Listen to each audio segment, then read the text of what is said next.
Hello and welcome to the Action Network Podcast UFC Betting Preview. I'm Sean Zerillo, joined today by Billy Ward to help you break down the 13-fight card in the UFC Apex for Saturday, March 15th, giving you our best bets, favorite underdogs, top props, and more. And if you'd like to tail some of the bets that we discuss on today's show, make sure to find the quick slip links in both the podcast and video descriptions or go to actionnetwork.com/bet now and find those links for the quick slips.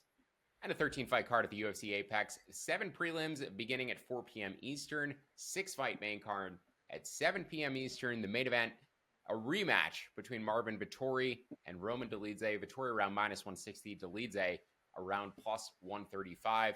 Middleweight bout lined about -200 to reach a decision. As I said, this is a rematch from UFC 286 in March of 2023.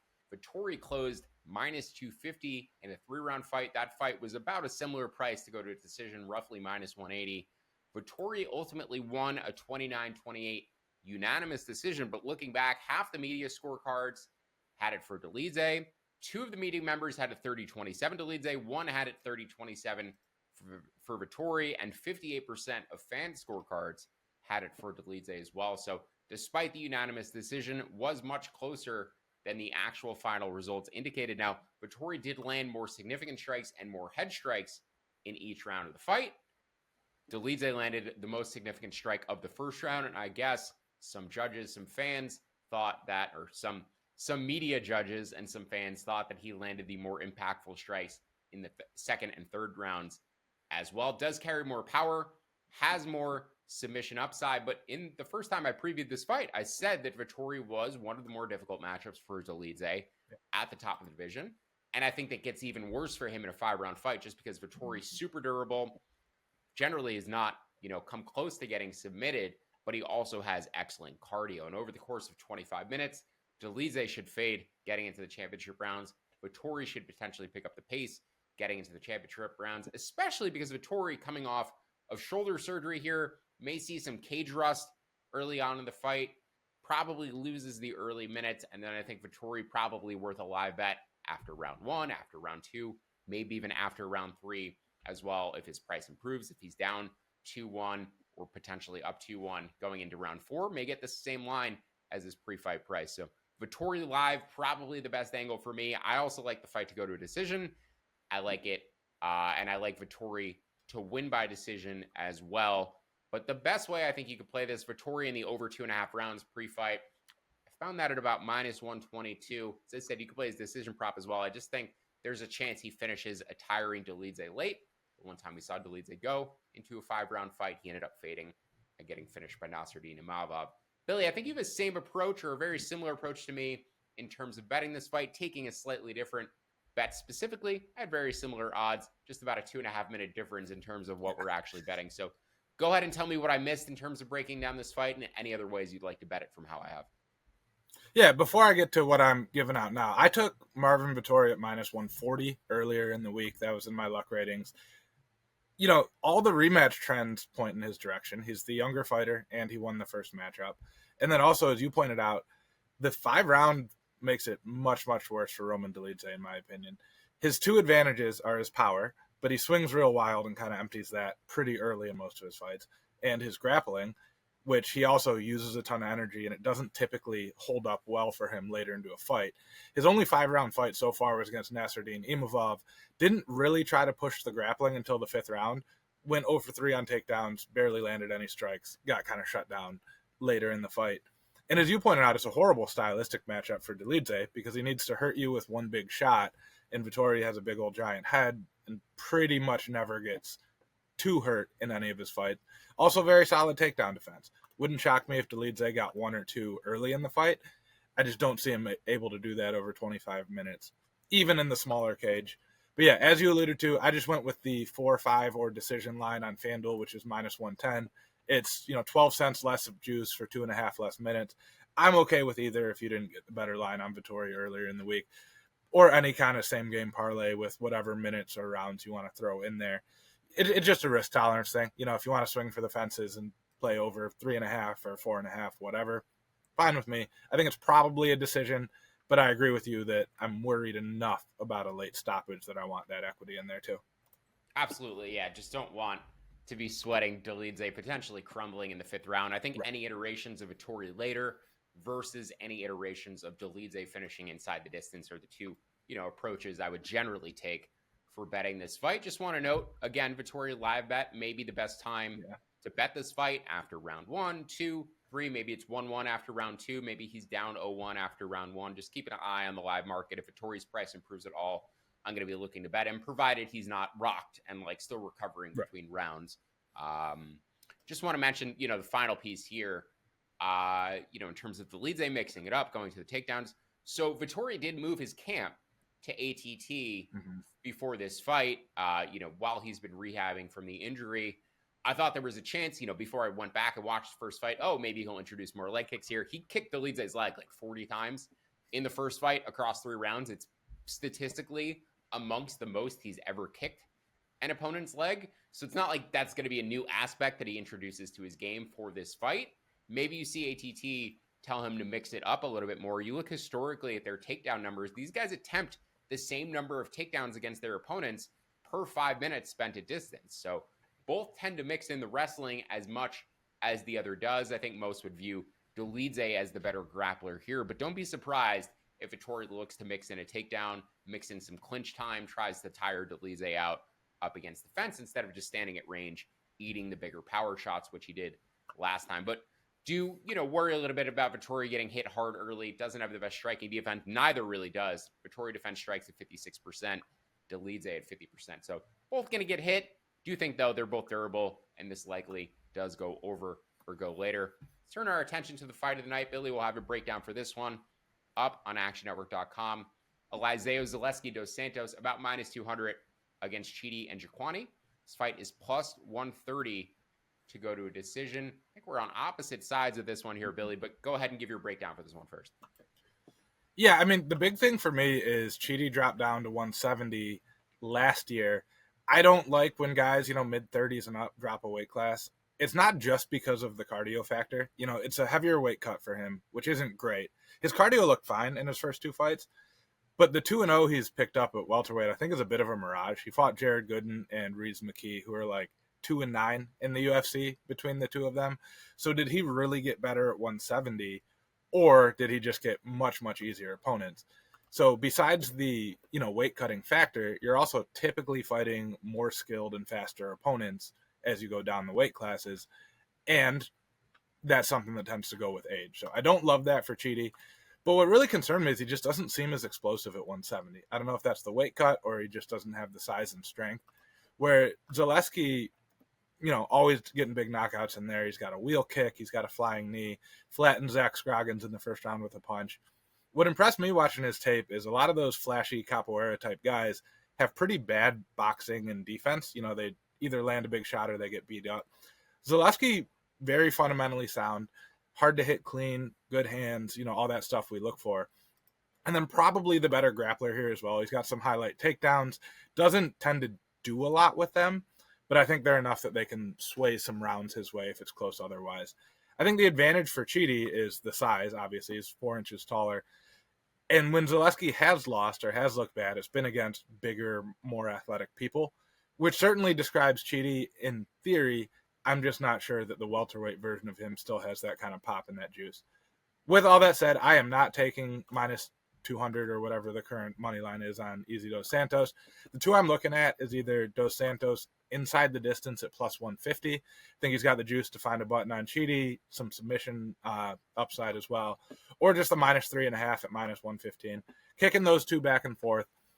I think the takedowns can make some rounds just a little bit more clear for Dos Santos.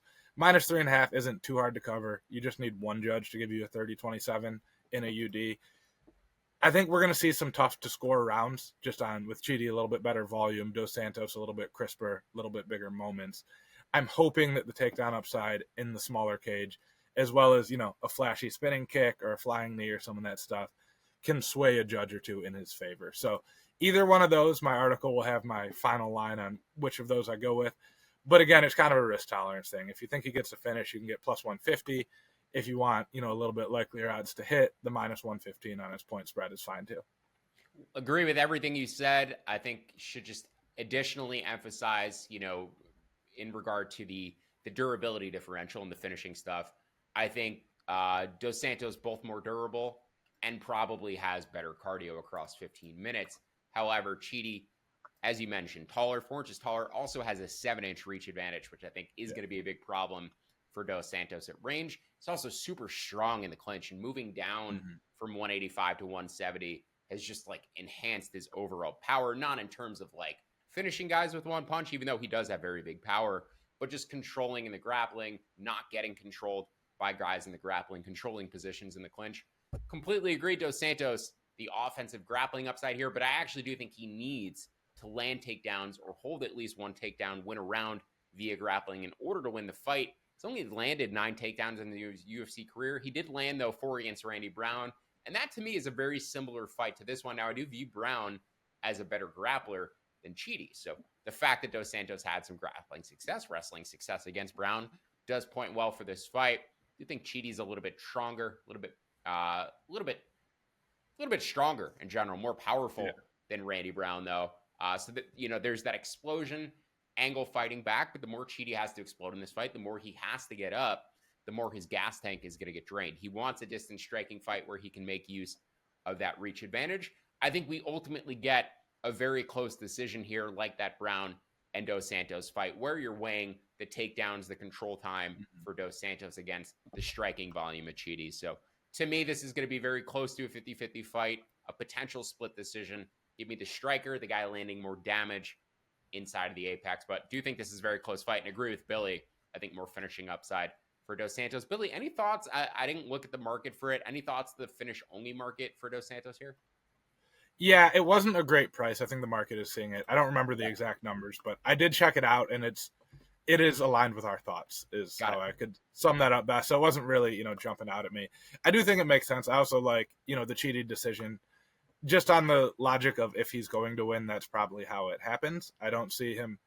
You mentioned him being stronger at welterweight. He's got it seems to me from watching his fights, like the isometric strength is better, but he doesn't have the explosion the same way he did as a middleweight, maybe because of the weight cut or because he physically had to lose some weight to get down there.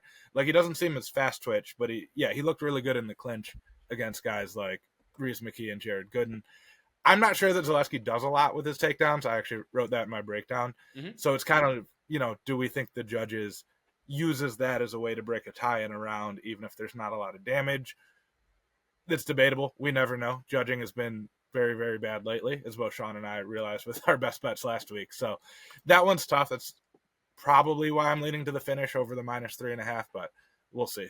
Exactly. Anecdotally, I would say in the Apex, damage has tended to be weighed a little bit more heavily than grappling. I feel like this is all anecdotal, but I feel like we've seen more fighters get robbed, quote unquote robbed, lose close decisions, landing takedowns, wrestling proactively in the Apex, where without a crowd there, the judges can literally hear the impact of every single punch that lands. So I do feel like damage gets a little bit more deference in the Apex, but that's all anecdotal. We'll see what ends up playing out on Saturday between these two. Go ahead, Billy.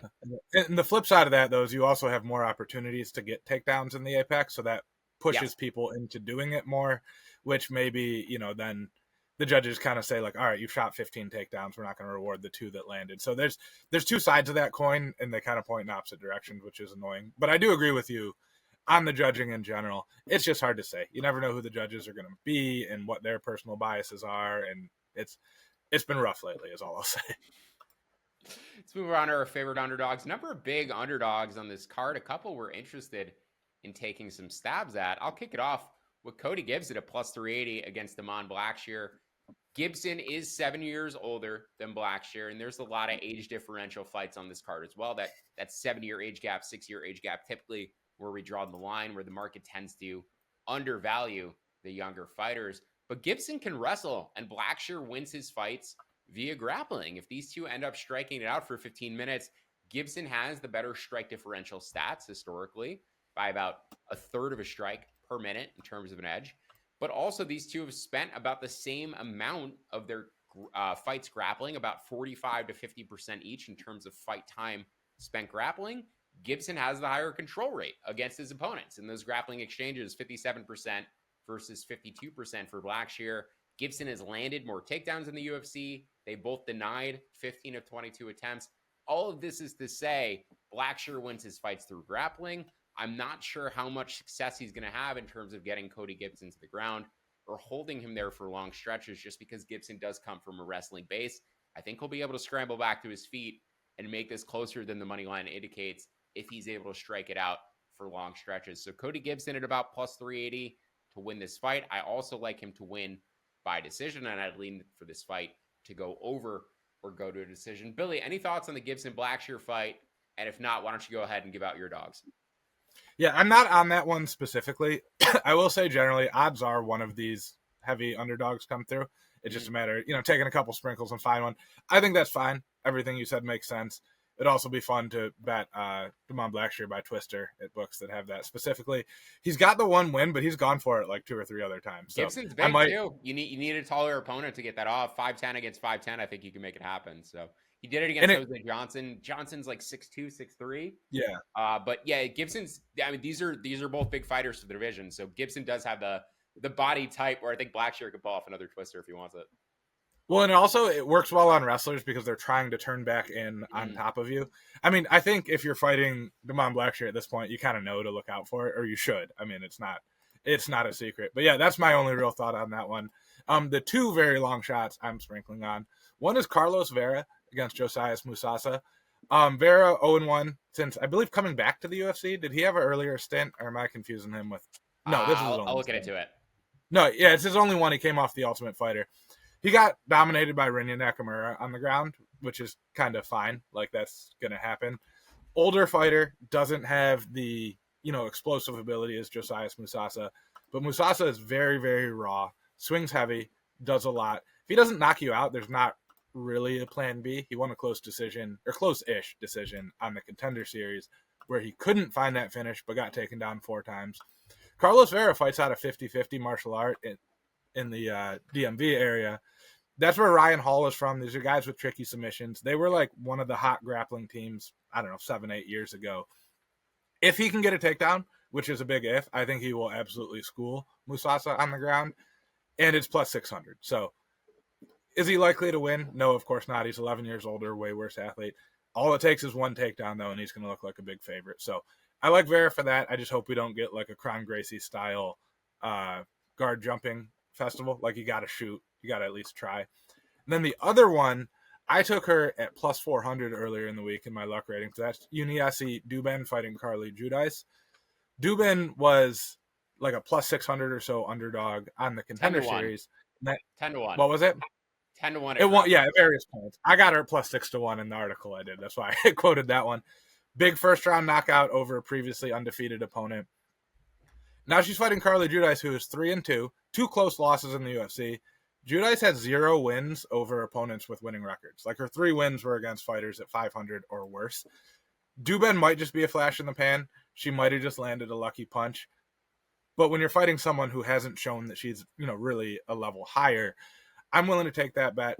If you didn't get the plus 400 earlier in the week, I think her knockout or inside the distance odds makes a lot more sense now. I think it's like plus 280 or plus 290 on the money line, which I probably wouldn't take. And you're going to talk about the inverse of that, which is Judice later in the fight. So, yeah, if you haven't got there yet, I think you go with another knockout. She seems to have big power. Again, it's a sample size of like literally one punch, not even one fight.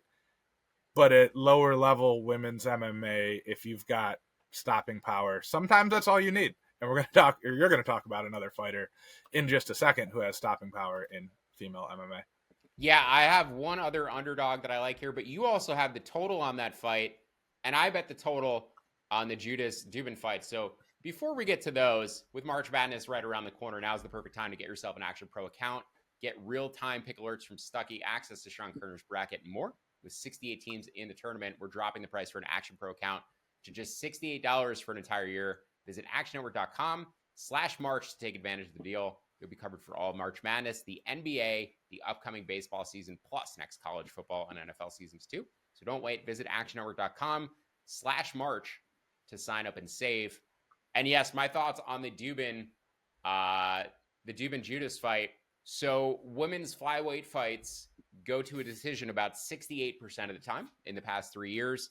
That's minus 212 in terms of implied odds. I made this 69%, minus 226 implied. You can get, I believe, minus 150. I'm fine betting that all the way up to about minus 200, minus 205, betting into the divisional average.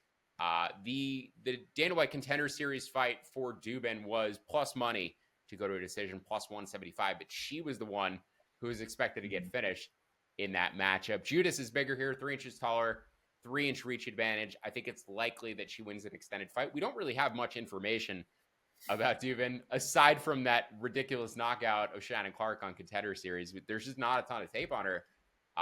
But, taking the divisional averages for women's flyweight, factoring those in, obviously Dubin's finished basically all of her opponents, but factoring in like lower level WMMA fights, I do think this goes to decision about in line with the market average, or I should say the divisional baseline historically, which again is near 70%, just under 70% implied. So goes to decision, how I'm betting that fight at about minus 150. And then also Judas by decision, I would bet up to minus 115, projected that closer to minus 125. Let's talk about the Priscilla Cachoeira, Josiane Nunes fight, because Billy, as I said, you have a bet on the total.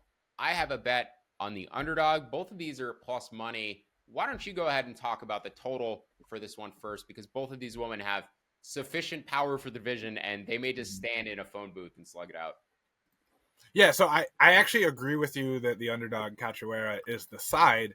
I just don't see her winning a decision because she is like very limited durability, limited grappling defense, walks through punches, and like borderline quits. And also she really likes to cheat in her fights.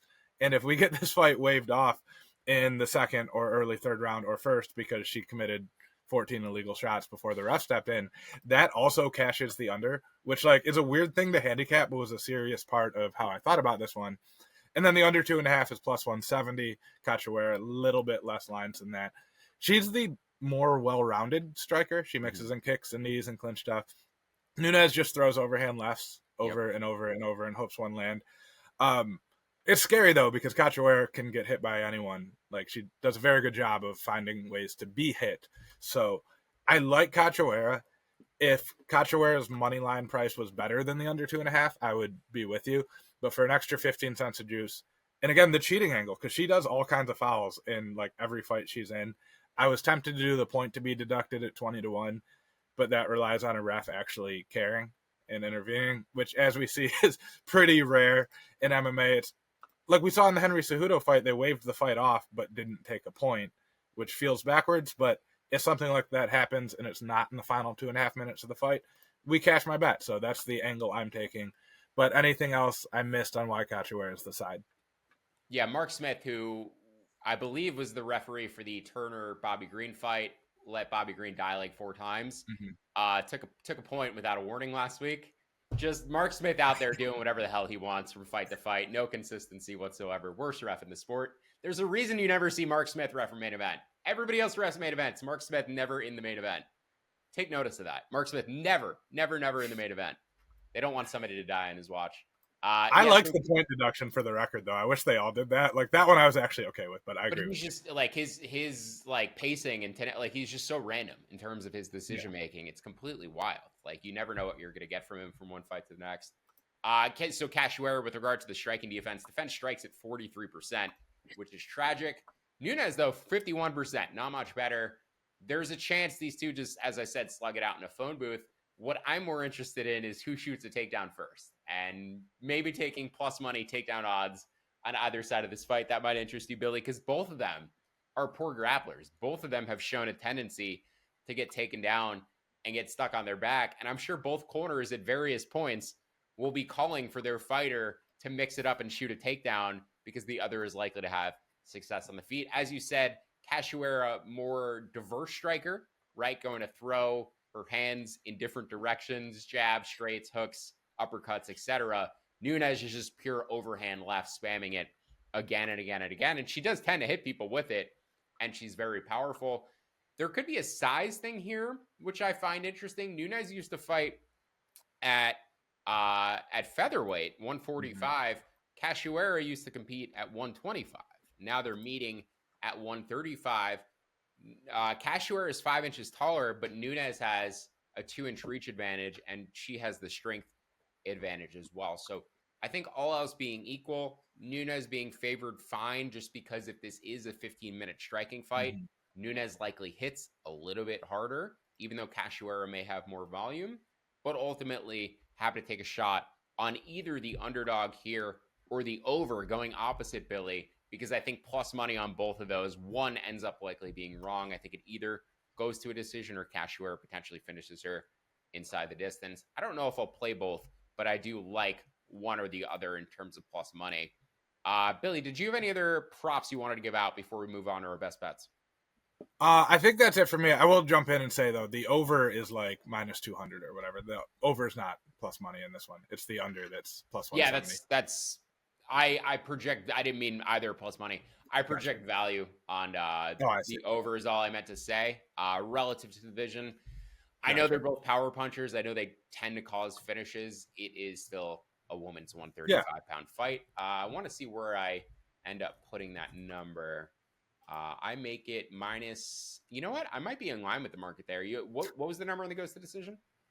I don't know. Goes to decision. I got under 2.5 at plus 170. Okay, yeah, I make the GTD about minus 200, so I'm probably in line with the market there. It might actually be Cachoeira or pass for me in terms of a money line bet. Nothing I'm super excited about, but an interesting fight and a fun fight, potentially very fun fight worth talking about. It may just be an absolute slugfest between those two. Move on to our best bets.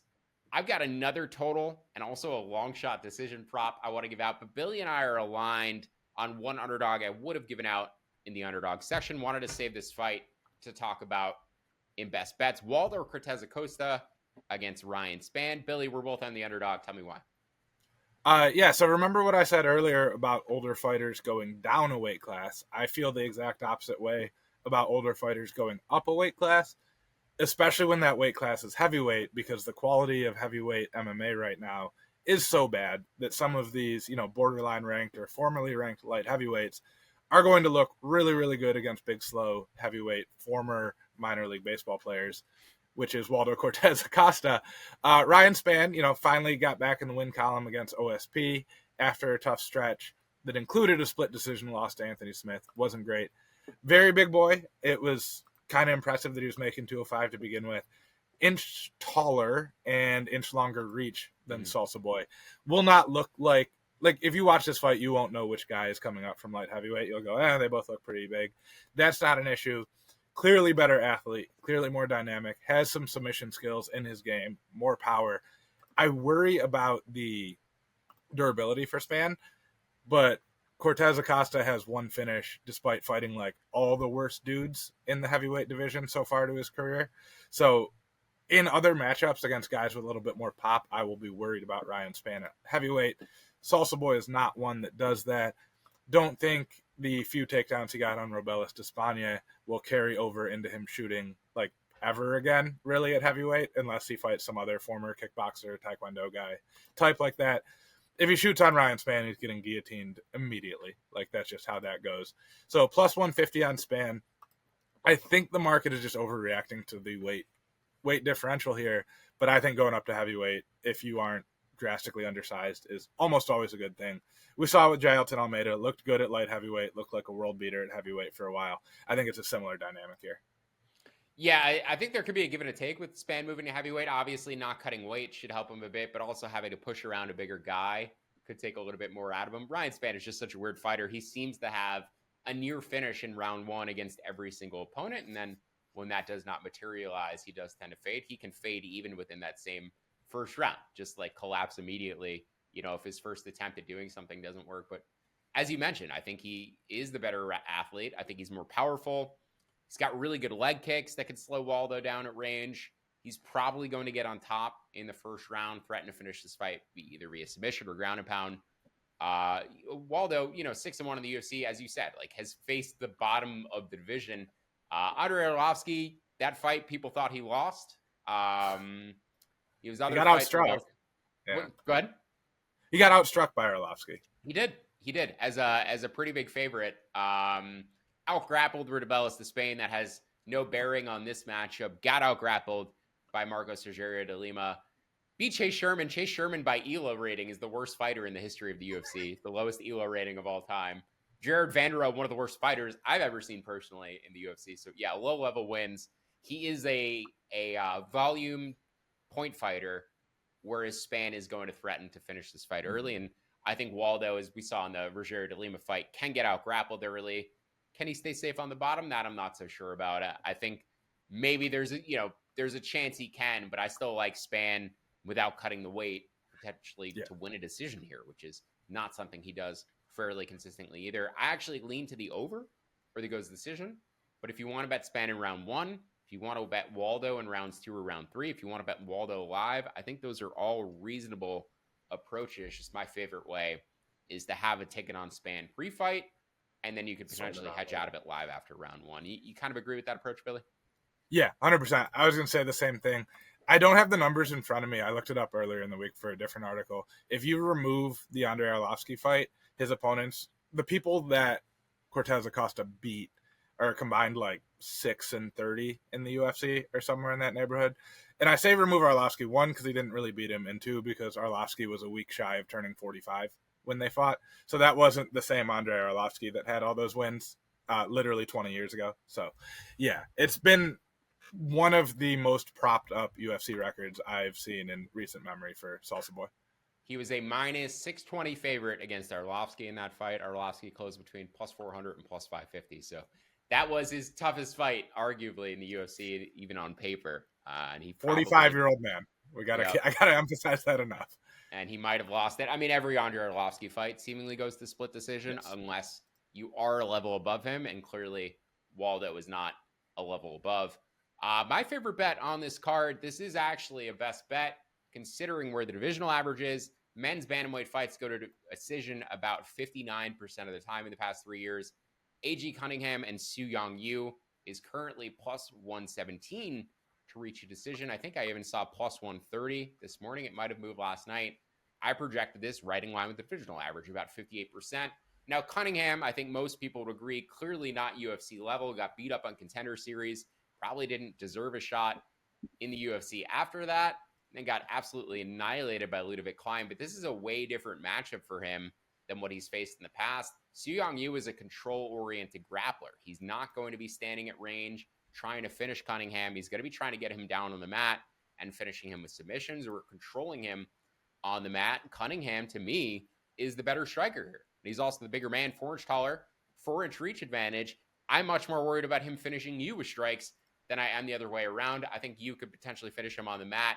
Cunningham, though, moved out to Factory X Muay Thai before this camp. I think he's getting better training partners, getting better training in general, better coaching.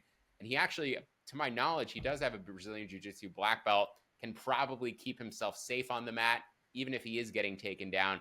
He's a guy who used to train with Bryce Mitchell, though. I don't think he's absolutely going to get washed, in terms of the defensive wrestling. I think he might be able to compete here, keep this fight standing, and outland you across 15 minutes. So big underdog. AJ Cunningham, not a guy I ever expected to bet on in the UFC, but the dynamics of this matchup do make it possible for him to outland a guy who's going to try to control him for the majority of the fight. And I think judges may have to weigh Cunningham's volume against Su Yong Yu's control time in this fight. So give me AJ Cunningham, maybe on the money line at 5-1. I actually prefer him by decision at 13-1. I would bet those down to 5-1 and 10-1 respectively. And then this fight to go to a decision at plus money, I would probably bet that up all the way to about minus 125. So Cunningham, Su Yong Yu goes to decision up to minus 125, and then Cunningham either on the money line or by decision at longer odds. Billy, any thoughts on that fight? Yeah, just worth pointing out, Cunningham's Contender Series fight was at 145. His short notice UFC, here we'll give you a chance kid fight, was at 155 against Ludovic Klein, who's absolutely massive, even as a lightweight. And now he's fighting this one at 135. Yeah. I actually like Cunningham on the money line in theory. This is one I want to see how weigh-ins go. Like, are we actually a 135er who shouldn't have been fighting that? Or are you killing yourself to try to fight smaller opponents? So I rarely bust out this take anymore, but this is one I actually want to see these guys on the scales just to get a feel for how he looks. And then Su Yong Yu, while technically has a win in the UFC, it was the road to the UFC finals. we have not seen a lot of success for guys coming right off that one into the UFC proper, because it's kind of like the Ultimate Finale or whatever, where you're not fighting a guy who has been established as UFC level. I was all about Su Young Yu going into that fight. He won it. I was a little bit disappointed in how he looked. So probably going to go Cunningham money line like your angles as well. I'm not doing the over just because I want another big swing at something here with the decision at 13-1 or money line at 5-1. Yeah, you had a couple of splits on road to the UFC as well. Like, was not winning dominant decisions, and as you mentioned, that promotion, I guess you could call it, right? Because it's kind of a regional promotion that they've created internally. It's like a regional minor league that they've created. It just hasn't proven to have success at the UFC level. The UFC desperate to add stars from India, China, Japan, Korea, all of these countries, these regions, but they're, as a result of them being desperate to add these guys, they're reaching for guys who are not necessarily at the level of the UFC. And again, AJ Cunningham isn't necessarily at that level either, but I actually think he's getting an opponent who probably shouldn't be in the UFC like himself. So yeah, maybe not even an LFA level fight here. This is like a promotion even below that. But yeah, that's where the UFC is at in 2025 in terms of the quality, especially in regard to these Apex cards. And that'll do it for our UFC betting preview. You can find more UFC content from both myself and Billy, both on actionnetwork.com and in the Action Network app. And if you'd like to instantly tail some of the bets that we discussed on today's show, look for the quick slip links in both the podcast and the video descriptions, or visit actionnetwork.com/bet now. Don't forget to download the free award-winning Action Network app and sign up for Action Pro for immediate access to expert picks and analysis. Best of luck with all your bets this weekend. Enjoy the violence. Thanks for listening.